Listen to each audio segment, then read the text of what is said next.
கப்பல்ல போறவன் தான் கேப்டன். இது சொன்னது யாரு? வடிவேலு சொன்னி மு.க. ஸ்டாலின் சிரிக்கிறார் அதை பார்த்து. நண்பர்களே, உண்மையாக சொல்லுகிறேன், கேப்டன் விஜயகாந்த் அவர்களுடைய ஆன்மா சாந்தி அடையவே அடையாது. இதை பார்க்கும் பொழுது நம்மளுடைய கேப்டன் விஜயகாந்த் அவர்கள் நமக்கு ரொம்ப பிடிக்கும், ரொம்ப பிடிக்கும், நம்ம தலைவருக்கு ரொம்ப பிடிக்கும். அவர்களுடைய தொண்டர்களுடைய கனவு என்ன? அந்த கட்சி எதுக்காக ஆரம்பிச்சாங்க? இந்த குடும்பம் தீய சக்தியை தூக்கி எறியணும். இதுதான் கடைசி நிமிஷம் வரைக்கும் அவர் பேசிக்கிட்டு இருந்தார். கரெக்டா? இன்னைக்கு எங்க போய் செட்டில் ஆயிட்டாங்க? என்ன திமுக என்ன சொன்னாங்க 2016ல? கேப்டன் கேப்டன் சொல்றாங்களே, என்ன சொன்னாங்க? கேப்டன் கேப்டன் சொல்றாங்களே, தண்ணி அடிச்சவன்லாம் கேப்டனா? கப்பல்ல போறவன் தான் கேப்டன். இது சொன்னது யாரு? வடிவேலு சொன்னி மு.க. ஸ்டாலின் சிரிக்கிறார் அதை பார்த்து. நண்பர்களே, உண்மையாக சொல்லுகிறேன், கேப்டன் விஜயகாந்த் அவர்களுடைய ஆன்மா சாந்தி அடையவே அடையாது. இதை பார்க்கும் பொழுது அப்ப இந்த கூட்டணி எல்லாம் மக்கள்கிட்ட போய் ஓட்டு கேட்டா ஓட்டு போடுவாங்கன்னு நினைக்கிறீங்களா? ஏன் ஓட்டு போட மாட்டாங்க தெரியுமா? இந்த 13 பேர்ல இருக்கவங்க சில பேர் நல்லவங்களா இருக்கலாம். இப்ப அண்ணன் திருமாவளவன் மேல பெரிய விமர்சனம் வைக்க முடியாது. என்ன கடைசியில் அவர் நம்மளை திட்டிட்டு இருக்காரு, நடிகர்கள் அரசாள முடியுமா, நடிகர்கள் ஆட்சி பண்ண முடியுமா? அது நம்ம கிடையாது, உதயநிதி பார்த்து சொல்லிட்டு இருக்காரு. என்னடா கடைசியில என்ன கூட்டிட்டு இங்க நிக்க வச்சுட்டீங்க, அடுத்த உதயநிதி முதலமைச்சர் ஆகிறீங்க தெரியுது அப்படின்னு அவங்க கட்சிக்குள்ள இருக்கிற பிரச்சனை. அது நம்மளுடைய கம்யூனிஸ்ட் சகோதரர்கள் சாம்சங் தொழிலாளர்கள் போட்ட முதற்கொண்டு அரசு பண்ணி தூக்கி உள்ள போட்டாங்க. அப்ப இந்த கட்சியில் இருக்கவங்களுக்கு ஒற்றுமை கிடையாது. காங்கிரஸ் அதுக்கு மேல, அங்க ஒரு 4 பேர் டிவிகேன்னு சொல்லுவாங்க, ஒரு 4 பேர் திமுகன்னு சொல்லுவாங்க. அப்ப கட்சிக்குள்ள ஒற்றுமை கிடையாது. அங்க இருக்கக்கூடிய தொண்டர்கள், நேத்து கூட ஒரு அதிமுக மாவட்ட செயலாளர் என்கிட்ட பேசினார். இப்ப கரண்ட் இருக்கிறவர், ஒரு 8 வயசு பொண்ணு, சரி 8ஆம் கிளாஸ் படிக்கிற பொண்ணு பேசிட்டு இருக்கும்போது அவங்க அப்பா சொன்னாராம், அம்மா ஜனநாயகன் படம் ரிலீஸ் ஆகல.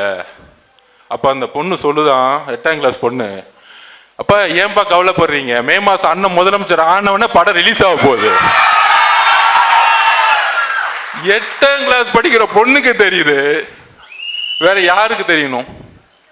அப்ப கேக்குதான், அப்பா அம்மா டிவிகேல தலைவருக்கு ஓட்டு போடுறேன்னு சொல்லிட்டாங்க, நீங்க யாருக்குப்பா போட போறீங்க அப்படின்னு கேட்டிருக்காரு.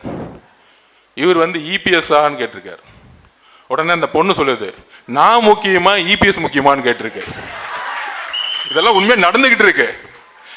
உடனே மாவட்ட செயலர், அதிமுக மாவட்ட செயலர் சொல்றாப்ல, நீதாமா எனக்கு உலகமே.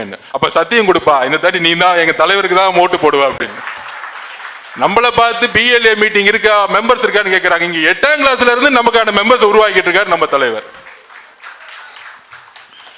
இதுதான் கள அரசியல் யதார்த்தம். இன்னொன்னு அதிமுக அப்படி இருக்கு, இந்த பாருங்க, முக்கியமான தலைவர்கள் அண்ணன் விஎஸ் பாபு அண்ணன் ஏன் தெரியுமா வந்தாரு?